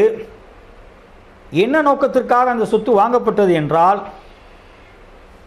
கங்கை கரையில் காலையில் ஸ்நானம் பண்ணிவிட்டு 1850, 60, 90களில் சிறுக சிறுக வாங்கிய சொத்து. கங்கை கரையில் தஸ்வமேத காட்டிலிருந்து நேராக 2.5 கிலோமீட்டர் நடந்தால் யாரையும் கேட்க வேண்டாம், எந்த பக்கம் திரும்ப வேண்டாம், நேராக சென்றால் அந்த இடத்தில் நம்முடைய நந்தவனம் அமைந்துள்ளது. ஒருத்தர் செல்வதற்கு வழி சொல்ல வேண்டும் என்றால் கங்கை கரையிலிருந்து நேராக சென்ற என்றால் ரத் யாத்ரா ரோட்டில் எங்களுடைய நந்தவனம் அமைந்துள்ளது. எதற்காக நந்தவனம் அமைத்தார்கள்? விஸ்வநாதருக்கு பூ கொண்டு போக வேண்டும், வில்வம் கொண்டு போக வேண்டும். கோசாலை அமைத்தார்கள் பால் எடுத்து செல்வதற்காக. இப்பொழுது இந்த பருவத்தில் நகரத்தாருடைய பெரும் உதவியால் பொதுக்குழு செயற்குழு நிர்வாகக்குழுனுடைய ஆதரவுடன் திரு மூசோ அழகப்பண்ணன், முத்துக்குமார் அண்ணன் மற்றும் இந்த குழுவின் ஆதரவாக இன்று காலையும் மாலையும் நந்தவனத்தில் பராமரிக்கப்படுகின்ற பசுவின் மூலமாக பால் கறந்து விஸ்வேஸ்வரருக்கு பால் எடுத்து செல்லப்படுகின்றது. 20 ஆண்டு காலத்திற்கு பின்பாக இந்த செயல்பாடு நடைபெறுகின்றது. இது தொடர்ந்து நடைபெற வேண்டும். காசி விஸ்வநாதரை நான் அதற்காக பிரார்த்திக்கிறேன். இரண்டாவதாக அங்கு பூச்செடிகள் வளர்க்கப்படுகின்றன. அங்கு பூக்கின்ற பூக்களும் வில்வலையும் தொடர்ந்து எடுத்து செல்லப்படுகின்றது. எதிர்வருகின்ற தேர்தலில் விஸ்வநாதருக்கு சேவை செய்ய தேர்ந்தெடுக்கப்படுகின்ற 7 பேருக்கும் நானும் இந்த நிர்வாகமும் என்னுடைய அருமை சகோதரர்கள் மூசோ அழகப்பண்ணன் அவர்களும் முத்துக்குமார் அவர்களும் உறுதுணையாக இருந்து இந்த சொத்துக்களை பராமரிப்பதற்கு உறுதுணையாக இருப்பார்கள். ஆக நம்முடைய ஐயாக்கள் தேடிய சொத்துக்களில் 90% ஆக்கிரமிப்புகள் அகற்றப்பட்டுவிட்டன. இனிமேல் மீட்கப்பட வேண்டிய சொத்துக்களில் 1 வாரணாசியில் சத்திரத்தின் மேல் குடியிருந்து வரும் காவலாளி 1, 2 கோசாலையில் ஏற்பட்டுள்ள ஆக்கிரமிப்பு, 3 விசாலாட்சி கோயிலை நம்முடைய முழு நிர்வாகத்தின் கீழ் கொண்டு வர வேண்டும். இது 3ம் வாரணாசியில் உள்ளது. அடுத்தபடியாக அலகாபாத்தில் எந்தவித ஆக்கிரமிப்பும் கிடையாது. அயோத்தியில் இருந்த ஆக்கிரமிப்பு அகற்றப்பட்டு விட்டது.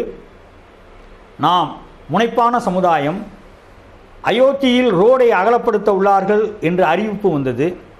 நம்மளுடைய முன்னோர்கள் பிரதான சாலையில் 1890 அருமையான அந்த சொத்தை வாங்கி உள்ளார்கள். இந்த சொத்து சரியு நதி கரையில் இருந்து ராமபிரான் பிறந்த ராம ஜென்ம பூமிக்கு போகிற வழியில் அமைந்துள்ளது. அந்த ஒரு ரோடு தான் பிரதான ரோடு. அந்த ரோட்டில் 2 ஏக்கருக்கு மேலே இடம் வாங்கி போட்டிருக்காங்க. அதில் இருந்த சாந்தி அம்மாவை மிகவும் சிரமப்பட்டு இந்த பருவத்தில் நாங்கள் காலி செய்து விட்டோம். இந்த கடைக்காரங்கள்லாம் காலி செய்யணும்னு சொன்னாங்க. ரோடை அகலப்படுத்தும் பொழுது அந்த கடைகளெல்லாம் விடுபட்டு விடும் என்ற காரணத்தால் நாங்கள் அதற்காக பொறுமையாக காத்திருந்தோம். இப்பொழுது ரோடு அகலப்படுத்தும் பொழுது இந்த கடைக்காரர்கள் பின்பக்கம் கூடி மீதி இடத்தை ஆக்கிரமிப்பு செய்து விடுவார்கள், அப்பொழுது நமக்கு ஆள்பலம் கிடைக்காது. நம்மளுடைய சமுதாயம் நான் ஏற்கனவே சொன்னது போல் மென்மையான சமுதாயம். யாரையும் இந்த மாதிரி பிரச்சனைக்கு வாங்கினா யாரும் வரமாட்டாங்க. போலீஸ் ஸ்டேஷன் இதுக்கெல்லாம் யாரும் வரமாட்டாங்க. அதனால் திரு ஆர்கிடெக்ட் சிவா அவர்களுடைய யோசனைப்படி கடியாபட்டி அருண் அவர்களுடைய உதவியுடன் அங்கு ஒரு செவரு கட்டப்பட்டது. அகலப்படுத்தும் பொழுது எத்தனை அடி ஆர்ஜிதம் செய்வார்களோ அதை அனுசரித்து ஒரு செவரு எழுப்பப்பட்டது. அந்த செவரு வரைக்கும் உள்ளதை ஆர்ஜிதம் செய்து இடித்து விட்டார்கள். இப்பொழுது நம்முடைய செவர் மிகவும் தெளிவாக காம்பவுண்டு வாலாக இருக்கின்றது. நான் 2 நாளைக்கு முன்பாக சென்று அதையும் ஆய்வு செய்தேன். அப்பொழுது அயோத்தியில் உள்ளவர்களாம் நம்மளை பாராட்டினார்கள். நீங்கள் ஒருவர் தான் முன்னெச்சரிக்கையாக செவர் கட்டியுள்ளீர்கள், மற்ற இடத்துல எல்லாம் இடிச்ச மீனுக்கு அது அசிங்கமாக இருக்கு, நீங்கள் முன்னெச்சரிக்கையாக கட்டி உள்ளீங்கன்னு சொல்லி. ஆக அயோத்தியில் இப்பொழுது 3 கடைகள் மட்டும்தான் இருக்கின்றது. அது போக கல்கத்தாவில் உள்ள வாடகைதாரர்களை முறைப்படுத்த வேண்டும். தாரகேஸ்வரத்தில் ஒரே ஒருத்தர் மட்டும் இருக்கிறார், அவரை காலி செய்ய வேண்டும். மற்றபடி எல்லா இடத்திலும் உள்ள ஆக்கிரமிப்புகள் அகற்றப்பட்டு விட்டது. இந்த பருவத்தில் முக்கியமான நடந்த நிகழ்வுகளில் ஒன்று, அயோத்தியினுடைய ரத உற்சவம் 60 ஆண்டு காலத்திற்கு பின்பாக ஏற்பட்டு மிகவும் கோலாகலமாக நடைபெற்றது. அதற்கு அயோத்தியினுடைய மன்னர் அவர்களும் வந்திருந்தார்கள், நம்மளுடைய கவர்னர் தமிழிசை சவுந்தரராஜன் அவர்களும் வந்திருந்தார்கள். இந்த பருவத்தில் 60 ஆண்டு காலத்திற்கு பின் அயோத்தியில் ரத உற்சவம் நடப்பதற்காக புதியதாக ஒரு ரதம் செய்யப்பட்டு காரைக்குடியில் செய்த ரதத்தை நாங்கள் அயோத்திக்கு அனுப்பி வைத்து ரத உற்சவமும் நவமி என்று மிக சிறப்பாக நடைபெற்றது. 1. 2, நமக்கு கிடைத்த பெரும் பாக்கியம், காசி விஸ்வநாதர் கோவிலில் வருகின்ற பக்தர்களுக்கு செய்யக்கூடிய அன்னச்சத்திரம். அங்கு ஒவ்வொரு நாளும் 450 பேர் சாப்பிடுகிறார்கள். சாப்பிட்ட பின் இது நகரத்தாருடைய அறுசுவையாக இருக்கின்றது என்று நகரத்தாருக்கு கிடைக்கப்பெற்ற பெருமையாக கருதப்படுகின்றது. இது 2.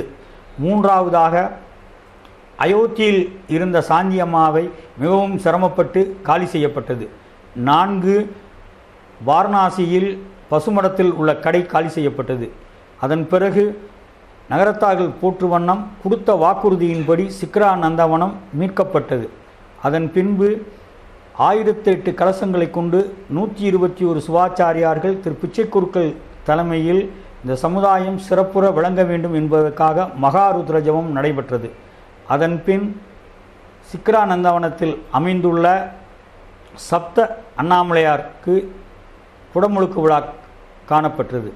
அதைத் தொடர்ந்து நாசிக்கில் கார்த்திக் சுவாமிகளுக்கு கும்பாபிஷேகம் நடைபெற்றது.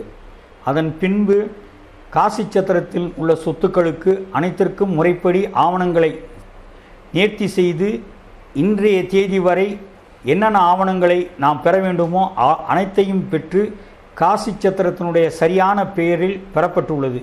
கடந்த பருவத்திலும் அதற்கு முந்தைய பருவத்திலும் நான் பல்வேறு காரியங்களை நம்மளுடைய சமுதாய நலன் கருதி காசி சத்திரத்திற்காக செய்துள்ளேன். இதற்கு உறுதுணையாக என்னுடைய மனைவியும் என்னுடைய குடும்பத்தாரும் இருந்துள்ளார்கள். இந்த தருணத்தில் என்னுடைய மனைவிக்கும் என் குடும்பத்தாருக்கும் நன்றியை தெரிவித்துக் கொள்கின்றேன். மேலும் எனக்கு வாய்ப்பளித்த மேலைச்சூரி நேமங்கோவில் பங்காளிகளுக்கும் என்னுடைய நன்றியை தெரிவித்துக் கொள்கின்றேன். என்னுடைய செயல்பாட்டுக்கு ஆதரவு அளித்த என்னுடைய சக நிர்வாகிகளுக்கும், செயற்குழு உறுப்பினர்களுக்கும், பொதுக்குழு உறுப்பினர்களுக்கும், தன்னார்வலர்களுக்கும் நான் நன்றியை தெரிவித்துக் கொள்கின்றேன். நான் ஒருவனாக இருந்து மட்டும் இந்த அரிய காரியங்களை செய்வதற்கு வாய்ப்பில்லை. எனக்கு உறுதுணையாக இருந்த அனைத்து பெருமக்களுக்கும், மிக பெரும் சொத்தை மீட்டுக் கொடுத்த திரு மூசு அழகப்பண்ணன் அவர்களுக்கும், திரு அரிமளத்தைச் சேர்ந்த முத்துக்குமார் அண்ணன் அவர்களுக்கும் மற்றும் நகரத்தார் பெருமக்களுக்கும், என்னோடு இணைந்து எல்லா ஊர்களுக்கும் வந்த என் குடும்பத்தாருக்கும் நான் மீண்டும் ஒரு முறை நன்றியை தெரிவித்துக் கொள்கின்றேன். இதுபோன்று பல்வேறு காரியங்களை நகரத்தார் பெருமக்களின் ஆதரவுடன் செயலாற்றி அதற்கு வாய்ப்பளித்த நகரத்தார் பெருமக்களுக்கும், இந்த நாட்டுக்கோட்டை நகரத்தார் தொலைக்காட்சிக்கும், திரு முத்துராமன் அவர்களுக்கும், திரு சிவசுப்பிரமணியன் அவர்களுக்கும், எனக்கு வாய்ப்பளித்த என்னுடைய அன்பு சகோதரர் சித்திரை ஆனந்தன் வழக்கறிஞர் அவர்களுக்கும் நன்றியை தெரிவித்துக் கொள்கின்றேன். நன்றி, வணக்கம். வணக்கம், ரொம்ப நன்றி. வணக்கம்.